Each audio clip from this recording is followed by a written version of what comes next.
The Young and the Restless Tuesday, November 4 recap. Noah's memory issues, Claire meets Mitch and gets bad vibes. The Young and the Restless episode for Tuesday, November 4, 2025, delivered a mix of heartache, mystery, and emotional tension that had viewers glued to their screens.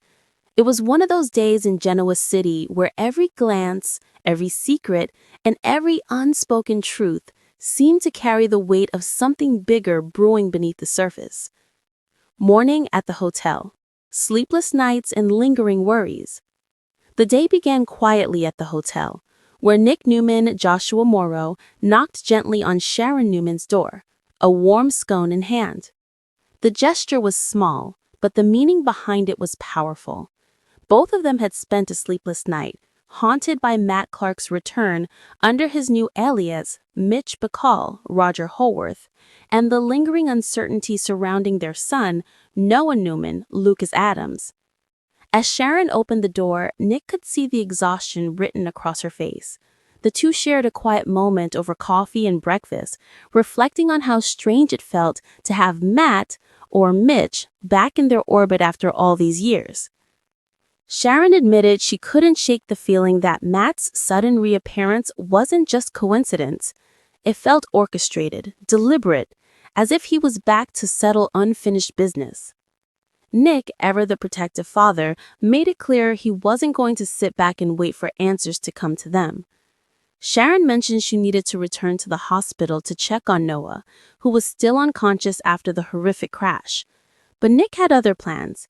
He wanted to go to the Shadow Room, the sleek, enigmatic nightclub connected to both Mitch Bacall and Sienna Bacall. Nick was determined to catch Mitch off guard, maybe even confront him face to face. The tension between concern for their son and fear of what Mitch might be hiding set the stage for what would become a day full of revelations and reckoning. Claire's morning hangover, confessions and goodbyes. Downstairs at the hotel cafe, the tone was lighter, at least at first. Claire Newman, Haley Aaron, sat at a corner table, hiding behind oversized sunglasses, trying to combat the pounding headache from the night before. Across from her sat her mother, Victoria Newman, Amelia Heinel, and grandmother, Nikki Newman, Melody Thomas Scott. The three generations of Newman women shared breakfast, but underneath the polite chatter, there was an undercurrent of tension. Nikki, ever observant, couldn't help but show a bit of disapproval when she realized Claire was nursing a hangover. It wasn't judgment, more like concern. Claire had been through so much recently. The revelations about her past, her complicated connection to Jordan, and now her whirlwind trip that seemed to bring more confusion than clarity. Nikki's maternal instincts were in gear. As they ate, Victoria gently brought up the topic of returning home. Claire admitted she planned to head back to Genoa City later that day. She said it was time to figure out what normal looks like, though she didn't sound entirely sure what that meant anymore. Across the room, Holden Novak overheard her words. He quickly made his way over, asking if they could talk privately.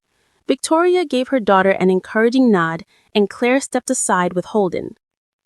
Holden and Claire, one last heart-to-heart. Outside on the hotel patio, the two had a candid, emotional conversation. Holden, clearly smitten and a bit confused, wanted to know what their night together meant. He asked point blank, "Where do I fit in your life now?" Claire hesitated. She admitted she enjoyed her time with him, every part of it, but she wasn't sure how it all fit into her reality.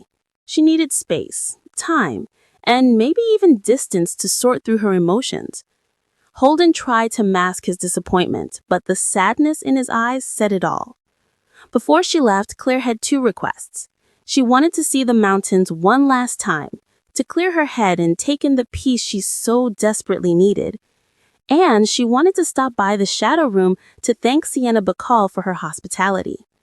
Holden, realizing this wasn't just a simple farewell tour, raised an eyebrow. "You're not really going there to say thank you, are you?" he asked. Claire smiled faintly. "Maybe not entirely," she admitted. Holden suspected this was about finding answers, about digging into the tangled past involving him and Audra Charles. Despite his reservations, Holden agreed to take her. At the mountains, moments of reflection. Later, in the crisp mountain air, Claire and Holden stood side by side, snapping photos of the breathtaking scenery. It was a moment of calm in an otherwise chaotic stretch of days. Claire inhaled deeply, as if she could cleanse herself of all the secrets and lies that had followed her since arriving in Los Angeles. Holden tried to keep the moment light, joking about how she'd have to come back someday, but the silence that followed told him she wasn't ready to make promises. They both knew something bigger was looming, a truth that couldn't stay buried. At the shadow room, old faces, new lies.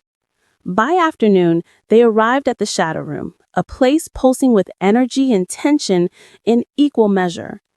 Outside the club, Holden tried to talk Claire out of pressing Sienna for details about his past with Audra.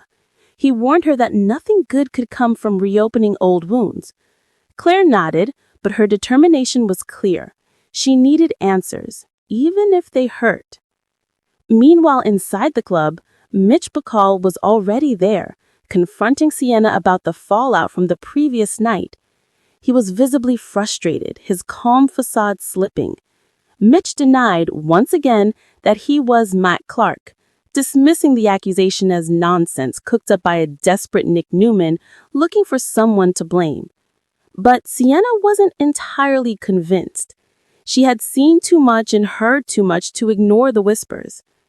When Mitch asked why she hadn't come home the night before, she dodged, claiming she had to handle club business. The tension between them was palpable, a mix of professional partnership and unspoken personal strain. Just as the air grew thick with tension, Claire and Holden entered the room. Sienna greeted Claire warmly, surprised to see her back. Claire explained she just wanted to thank her for her hospitality before leaving town. Sienna seemed genuinely touched, until Mitch Bacall appeared from behind the bar. The moment Mitch laid eyes on Claire, something changed. He smiled, offering his hand, and said Sienna had mentioned that she was Noah's Newman's cousin. That alone made Claire uneasy. The way he looked at her, the subtle flicker in his expression, it was enough to send a chill down her spine. Mitch began talking about meeting Noah in London, about how he'd offered to invest in his new LA club. The words were casual, but his tone was rehearsed, almost too perfect.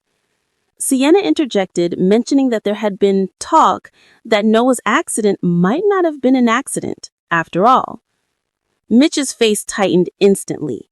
"Let's not spread rumors," he said sharply, his calm demeanor cracking for a second split. But Sienna watched the exchange closely, her instincts on high alert. Sienna, realizing she may have said too much, tried to brush it off, but the damage was done. The tension in the room was unmistakable. The Audra factor. Truths left untold. Eventually, the conversation shifted to Audra Charles, and Holden was forced to address the elephant in the room. He downplayed their past, calling it ancient history, but admitted he still ran into her occasionally in Genoa City. That didn't sit well with Claire, who had heard stories enough to know that Audra rarely left the situation without chaos. Sienna, catching the curiosity in Claire's expression, smirked. "Looking for Audra dirt like Kyle Abbott was?" Claire quickly shook her head. "No, I'm just looking for honesty," she replied softly. As she and Holden stepped outside the club, Claire admitted something that would linger long after the day ended. When Mitch walked into that room, something in me shifted. There's something off about him. I can feel it. Holden looked uneasy, but said nothing. Deep down, he probably felt it too. Nick's arrival. The confrontation builds. Moments later, Nick appeared outside the shadow room, tension written all over his face. He told Claire he needed to find Mitch immediately, that this was about Noah's crash. Claire and Holden exchanged uneasy glances, but confirmed Mitch was still inside. Curious and slightly suspicious, Claire asked why Sharon had also been at the shadow room the night before. Nick hesitated but brushed it off. It's complicated.